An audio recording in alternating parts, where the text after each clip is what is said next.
اللہ doctor Abdul Qadeer Khan کی مغفرت فرمائے، ان کے درجات کو بلند فرمائے۔ میں نے ایک بڑے عالم سے سنا کہ ڈاکٹر عبدالقدیر خان کی وجہ سے ہماری داڑھیاں اور پگڑیاں محفوظ ہیں۔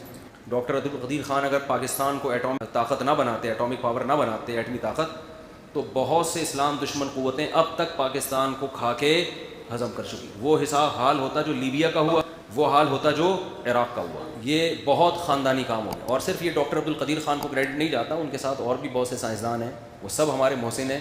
یہ چیز آخرت میں ان کے لیے انشاءاللہ بہت بڑا صدقہ جاریہ بنے گی۔ اللہ اس خدمت ہی کو ان کی مغفرت کا ذریعہ بنا دے۔ اور یہ آپ کو پتہ ہے جو ملحد لوگ ہیں نا، وہ ڈاکٹر عبدالقدیر خان کا بھی بڑا مذاق اڑاتے ہیں۔ آپ کو میں ایک کامن چیز بتاؤں، جو بھی اسلام دشمن ہے نا، اینکر ہوگا یا باہر کے ملکوں میں بھی پاکستانی جو بھی الحاد پھیلا رہے ہیں، ایتھیزم کی طرف لوگوں کو لا رہے ہیں، ان میں ایک چیز، یہ مولویوں کے بھی خلاف ہوں گے، یہ فوج کے بھی خلاف، یہ ایٹمی سائنسدانوں کے بھی خلاف۔ عجیب بات ہے یا نہیں ہے؟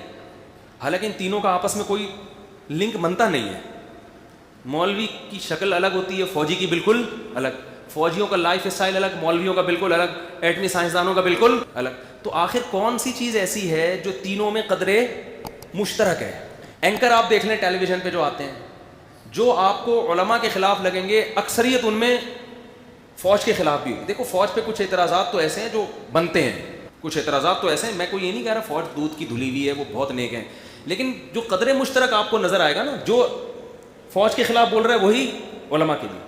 وجہ اس کی یہ ہے کہ یہ اصل میں اسٹیٹ کے خلاف ہیں۔ اب یہ پاکستان میں بیٹھ کے پاکستان کے خلاف تو بول نہیں سکتے، تو یہ پاکستان میں جو دو ایسے ادارے جن کا اثر رسوخ کنٹری پہ سب سے زیادہ ہو سکتا ہے، جن کے ہاتھ میں ملک کی باغ ڈور ہوتی ہے، وہ یا تو علماء کا طبقہ ہے یا فورسز ہوتی ہیں، تو یہ ان کو ہٹ کرنے کا بنیادی مقصد ریاست کی خلاف ورزی ہے۔ اور ریاست کے دشمن کیوں ہیں؟ اسلامی ریاست ہونے کی وجہ سے۔ تو اللہ ڈاکٹر عبدالقدیر خان کو کے درجات کو بلند کرے، ان کو اس جہاں کی بہاریں نصیب کرے۔ انہوں نے امت پر بہت بڑا احسان کیا ہے، اور ہمیں اپنے ان سائنسدانوں کی قدر کی بھی اللہ توفیق عطا فرمائے۔